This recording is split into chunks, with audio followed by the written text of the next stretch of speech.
新闻一开始，先来看总统赖清德原定今日就要出发去访问咱非洲的友邦斯瓦蒂尼。不过，就伫咧出发之前，去予塞西尔、摩里西斯、马达加斯加这航线会经过3个国家，取消咱的飞行许可。总统府昨是开记者会来批评中国打压，这美国众议也第一时间出声消停咱台湾。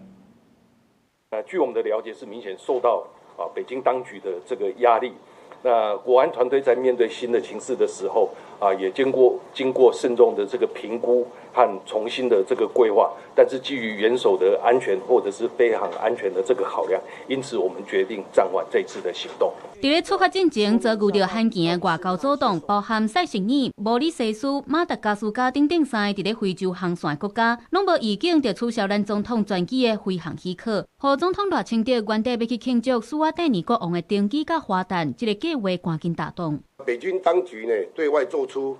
对台湾有善意，两岸要和平；一方面呢，又持续呢对台湾进行各种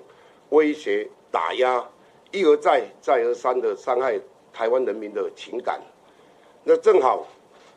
证明了所谓的中国的善意是假的，威胁是真的。总统府秘书长潘明安是强烈谴责北京当局压霸行为，因为国民党是深深表示遗憾，强调甲第10会无关系。面对这场外交风波，国际也陆续出声。对中政策跨国议会联盟 IPAC 第一时间就发表声明，指出各国拢有权自主决定外交，北京无权力来插手。他用围堵的政策呢，让这些受到经济胁迫、诱惑陷阱的国家呢，来把这个航空识别区呢，来做一个管制，那是这个违反了国际的